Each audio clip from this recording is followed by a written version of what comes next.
Hello साथीहरू, आजको विवेश first इयरको मेरो दोस्रो भिडियो तपाईँहरूलाई स्वागत छ। अस्ति चाहिँ मैले माथिको 4 नम्बरको क्वेसन चाहिँ मैले हालिदिएको थिएँ, 4 नम्बरको क्वेसन। आज चाहिँ मैले 8 नम्बरको क्वेसन चाहिँ मैले गरिसकेको छु। यो क्वेसनलाई म हल्का बुझाउने छु। हाम्रो के भनेको छ भनेपछि calculation personal coefficient of the skewness from the following data भनेको छ। जस्तै मार्क्समा एबोभ भनेको छ। अब हामीले एबोभ भनेको के हो भनेर बुझ्नुपर्ने हुन्छ। अब हामीलाई यहाँ दिएको छ 0, एबोभ भनेको 0 देखि माथि भन्न खोजेको, 0 देखि माथि। अब एबोभ र बिलोमा के फरक? बिलो भनेको 100 देखि तल भन्न खोजेको, 100 देखि तल भनेपछि त 0 देखि 100 देखि 1700-700 सम्म रहेछ। यहाँ भन्न खोजेको छ मार्क्स एबोभ भनेको 0 देखि 100। अब हामीले यसलाई मिलाउनु पर्ने हुन्छ क्लासमा, 10 को फरक छ र हामीले 100 देखि एबोभ भनेको के हो भनेपछि यो बुझेपछि, जस्तै हामीले 70 देखि पनि माथि भन्ने बुझिन्छ। 100 देखि नि 70 देखि नि हामी 70 देखि 80 सम्मको क्लास बनाउँछु र हाम्रो नम्बर अफ द स्टुडेन्टमा के हुन्छ भनेको एबोभ भनेको माथिको। हामीले अघि माथिको के हुन्छ, बिलोमा चाहिँ हाम्रो के हुन्छ 10 को 10 हुन्छ भने यहाँको चाहिँ 10 को 10 हुँदा कि 100 मा कति 94 घटाएपछि 6 हुन्छ, तर 5 को लास्टको भ्यालु चाहिँ जस्ताको त्यस्तै हुन्छ। अब हामी चाहिँ मैले चाहिँ यहाँ हिसाब गरेको छु, त्यो हिसाब हेर्नुभयो भने तपाईँले बुझ्नुहुन्छ। यो चाहिँ म चाहिँ त्यो हिसाबलाई बुझाउने छु। अब यसमा चाहिँ मैले यहाँ क्लास होइन त्यो जुन दिएको थिएँ मैले चाहिँ अघि नै निकालिसकेको छु। यसमा चाहिँ तपाईँहरूलाई बुझाउने मात्रै गर्छु। जस्तै हामीले एबोभ भन्ने थियो मार्क्स एबोभ हाम्रो 0 देखि 10, 10 देखि 20 हुँदै हामीले तल क्लासमा चाहिँ कति एबोभ भनेको थियो 70 मात्रै थियो, तर हामीले एबोभ भनेको 70 देखि माथि भनेको हो कि, त्यही भएर हामीले 10 80 लाई पनि जोड्यौँ, 70 देखि 80 भयो। अनि त्यसै गरी हाम्रो चाहिँ नम्बर अफ द स्टुडेन्ट भनेको हामीले एफले डिनोट गर्छु। अब माथि कति दिएको थियो होइन 194।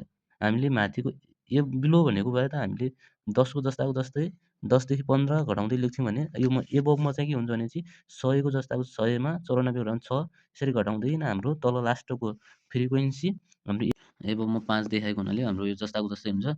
अब चाहिँ हामीले अब चाहिँ सिएफ कतिखेर निकाल्ने, मोड कतिखेर निकाल्ने पर्ने एउटा हामीलाई त्यसमा चाहिँ झुक्क्याउँछ। तर त्यो नझुक्किनुको लागि हाम्रो सिएफ चाहिँ कतिखेर निकाल्ने, मोड चाहिँ कतिखेर निकाल्ने भन्ने कुरालाई चाहिँ हामीले एकदमै यो बुझ्नुपर्ने हुन्छ।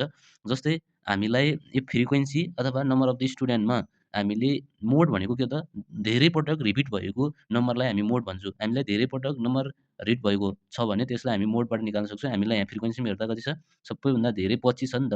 25 मात्रै भइदिएको भए हामीले मोड निकाल्थ्यौँ, तर हाम्रो यहाँ पनि 25 छ, यहाँ पनि 25 छ, हामीले मोड निकाल्न सक्दैनौँ। यतिखेर चाहिँ हामीले के निकाल्छौँ त, हामीले चाहिँ मिडियनदेखि निकाल्छौँ। हामीले 2 वटा भएको हुनाले चाहिँ हामी के त सिएफ निकालेको हौँ। हामीलाई चाहिँ यति 25 मात्रै एउटा मात्रै अङ्क दिइदिएको भए चाहिँ हामीले मोडदेखि निकाल्थ्यौँ। तर हाम्रो चाहिँ के आयो यो सिएफ दुई ठाउँमा चाहिँ हामी फ्रिक्वेन्सी बराबर दिएको हुनाले चाहिँ हामीले मिडियनदेखि निकाल्छौँ। अब हामीले एउटा फर्मुला सम्झिनुपर्ने हुन्छ। जस्तै मोडको फर्मुला र मिडियनको फर्मुला। मोड दिइदिएको भए हामीले मोडदेखि गर्ने लागु भएको भए हामीले के गर्थ्यौँ, मिन माइनस मोड गर्थ्यौँ, सिग्मा अथवा स्ट्यान्डर्ड डिभिजन गर्थ्यौँ। तर हामीलाई अहिले मिडियन गर्नुभएको छ। मिडियनको फर्मुला चाहिँ अर्को फरक छ, 3 अपन सिग्मा माइनस एम डी अपन स्ट्यान्डर्ड डिभिजन अथवा सिग्मा पनि भन्छ। हामीले चाहिँ अहिले चाहिँ हामीलाई मोड दिएको छैन, योबाट हामी मोडदेखि गर्ने भएको भए त हामीले योबाट निकाल्थ्यौँ। तर हामीले चाहिँ अहिले चाहिँ यो गर्दैनौँ। अहिले चाहिँ हामीले योबाट गर्नेछौँ, किनकि हामीलाई मोड निकाल्नुपर्ने, मिडियन निकाल्नुपर्ने छ। त्यही भएको हुनाले चाहिँ हामीले अहिले चाहिँ योबाट गर्छौँ है। मैले अरू भनिसकेँ। अब चाहिँ तालिकाहरूलाई चाहिँ बुझ्नु, हामीले यसरी निकालिसक्यौँ, अघि पनि भने। अब मिडियन भ्यालु चाहिँ हामीले यसको भ्यालु 0 देखि 10 कति 2 ले भाग गर्दै निकालेको। 10 ले 2 भाग 5 आयो होइन। 30 को 2 ले भाग 15 यसरी गर्दै निकाल्यौँ। अनि एफएक्स भनेको त एफ र एक्सले मल्टिपल गरेर चाहिँ हामीले निकाल्यौँ। अब एक्सको स्क्वायर हल्का झुक्किँदैन मान्छे, यो एफएक्सको 30 को स्क्वायर गर्ने होइन कि हामीले एक्स यसको र यसको स्क्वायर गर्दै जाने, मल्टिपल गर्दै स्क्वायर भन्छौँ, मल्टिपल गर्दै जाने। 5 30 होइन, 15 150 25 625 गर्दै हामीले यसरी निकाल्यौँ। अब निकालिसकेपछि सिएफ त निकाल्न सजिलो छ। हामीले नम्बर अफ द स्टुडेन्टलाई सिधै हामीले के गर्छौँ, 6 जोड्दै जान्छौँ। 6 10 16 हुँदै हाम्रो कति 100 सम्म रहेछ नम्बर अफ द स्टुडेन्ट। अब त्यसरी हामीले यहाँ एन बराबर 100 आयो। अब हामीले यो जोड्दाखेरि समेसन एफएक्स माइनस 3930 आयो। अनि एफएक्सको स्क्वायर समेसन एफएक्सको स्क्वायर 1,90,900 आएछ।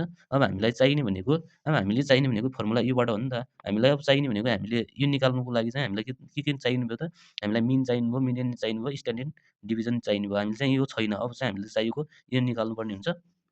पहिला चाहिँ हामीले मिन निकाल्छौँ। मिनको formula summation F is X minus N summation F X minus N गऱ्यौँ भने हाम्रो के आयो त मिन आइसक्यो। अब स्ट्यान्डर्ड डिभिजनको फर्मुला याद गर्नु पऱ्यो, अथवा सिग्मा बराबर रुटमा समेसन एक्सको स्क्वायर, समेसन एक्सको स्क्वायर भनेको यो अपन N minus summation F square अपन एनको होल स्क्वायर हामीले यसरी निकाल्छौँ। हामीले अब यसमै फर्मुला राखेर हामीले कति यो फर्मुला राखेर चाहिँ हाम्रो कति आयो त 19.092 हाम्रो किन स्ट्यान्डिङ डिभिजन निकाल्यौँ। अब हामीले मिडियन क्लास निकाल्नुको लागि पोजिसन मिडियन भनेर निकाल्छौँ। पोजिसन अर्को हामीले यहाँ बुझ्नुपर्ने हुन्छ एन अपन टूले जहिले पनि मिडियन क्लास निकाल्दाखेरि एन अपन टू गर्नुपर्छ। एन अपन टू भनेको एन भनेको हाम्रो 100 थियो, टूले डिभाइड गर्दा 50 आयो। अनि त्यसरी द सिएफ ग्रेटर देन 50 होइन हाम्रो 50 छ, र हामीले 50 छ, तर हाम्रो यहाँ 50 हामी सिएफमा 50 नभइदिएको भए हाम्रो 50 देखिको जस्तै 50 नभएर यहाँ चाहिँ 51-52 भइदिएको भए हामीले यो लगिदिन्थ्यौँ कि 51-52 नै लग्थ्यौँ। तर अहिले हाम्रो 50 छ, 50 को 50 नै राख्यौँ, केही गर्नु परेन। मिडियन क्लास भनेको त यो 50 को सिधै हेऱ्यौँ भने कति छ 30 देखि 40 छ, 30 देखि 40 चाहिँ मिडियन क्लास हो। अनि त्यसरी एल बराबर 40 आयो।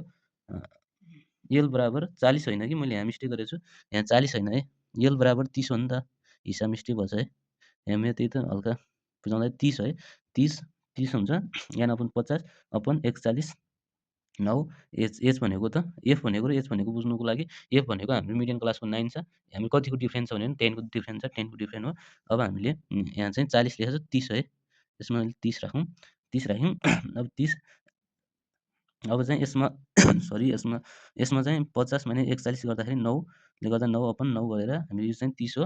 मैले यहाँ गरेको छु हल्का हिसाब चाहिँ मैले यता हेरेको थिएन, त्यही भएर यहाँ 30 हुन्छ है, 30 गरेपछि हाम्रो 30 प्लस 10 हो, यो 10 हो, 10 आएको थियो हामीले योबाट निकाल्दाखेरि 10 9 इन्टु 90 90 9बाट भाग गर्दाखेरि हाम्रो कति आयो त 10 आएको थियो, 10 दिन हाम्रो 40 आउँछ, 40 हाम्रो 40 चाहिँ के हो त हाम्रो 40 चाहिँ मिडियन भ्यालु हो, मिडियन भ्यालु हो। अब हामीले वी हेभ हामीलाई थाहा छ यसलाई चाहिँ एसकेपीले डिनोट गर्छ 3x बार माइनस एमडी सिग्मा, सिग्मा भनेको कति आएको थियो 39 पोइन्ट आएको थियो, यहाँ चाहिँ कति आएको थियो, यहाँ चाहिँ 50 होइन कि 40 हो है, होइन मेरो मिस्टेक भएको, अहिले सच्याइरहेको छु 40 भनेपछि अब हाम्रो कति आउँछ क्यालकुलेटर हान्छु एकछिन। हामी क्यालकुलेट गर्दाखेरि हामीले 30 माइनस 40 गर्दाखेरि हाम्रो कति माइनस 0.7 आउँछ, 0 इन्टु 0.7 गर्दा 3 इन्टु 0.7 गर्दा माइनस 2.9 आउँछ, 2.9लाई 19.092ले भाग गर्दा माइनस 0.10 आउँछ। अब हामीले माइनस 0.